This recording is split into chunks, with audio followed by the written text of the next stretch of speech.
ఆరోగ్యానికి, ఆహారానికి సంబంధించిన మరో ఆసక్తికరమైన అంశంతో మీ ముందుకు వచ్చాము. మన రోజువారీ ఆహారంలో తప్పనిసరిగా ఉండేవి జీడిపప్పు మరియు బాదం పప్పు.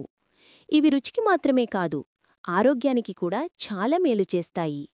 కాని ఏదైనా సరే మోతాదు మించితే విషమే అంటారు కదా. మరి ఈ పోషకాల పవర్ హౌస్లను మనం రోజుకి ఎంత మోతాదులో తీసుకుంటే మన శరీరానికి మేలు జరుగుతుంది తెలుసుకుందాం. ముందుగా బాదం గురించి మాట్లాడుకుందాం. బాదంలో విటమిన్ ఇ, మెగ్నీషియం మరియు ఫైబర్ సమృద్ధిగా ఉంటాయి.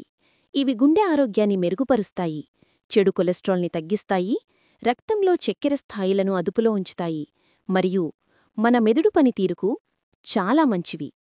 నిపుణుల అభిప్రాయం ప్రకారం ఒక వ్యక్తి రోజుకి 5 నుండి 10 నానబెట్టిన బాదం పప్పులను తీసుకోవడం ఉత్తమం. సుమారుగా ఇది 30 గ్రాముల వరకు ఉంటుంది. ముఖ్యంగా బాదంను రాత్రంతా నానబెట్టి ఉదయం పొట్టుతీసి తింటే పోషకాలు పూర్తిగా అందుతాయి. బాదం పొట్టులో టానిన్లు అంటే టానిన్స్ అనే పదార్థాలు ఉంటాయి. ఇవి పోషకాలు శరీరం గ్రహించడాన్ని అడ్డుకుంటాయి. నానబెట్టడం వలన ఈ పొట్టు సులభంగా తొలగి పోషకాలు మెరుగ్గా అందుతాయి. ఇక మనందరికీ ఇష్టమైన జీడిపప్పు విషయానికి వద్దాం.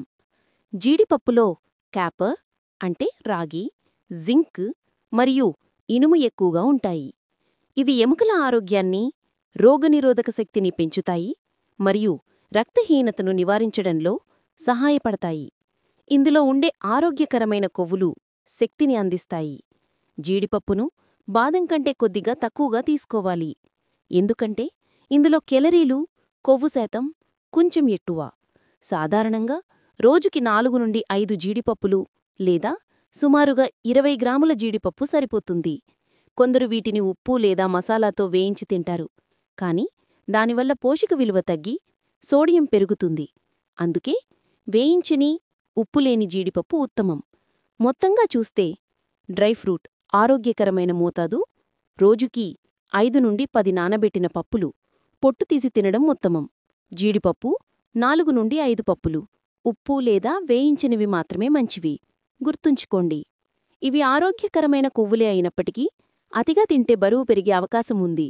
మీ శరీర తత్వాన్ని బట్టి ఏదైనా అనుమానం ఉంటే నిపుణులను లేదా డైటీషియన్ను సంప్రదించడం మంచిది.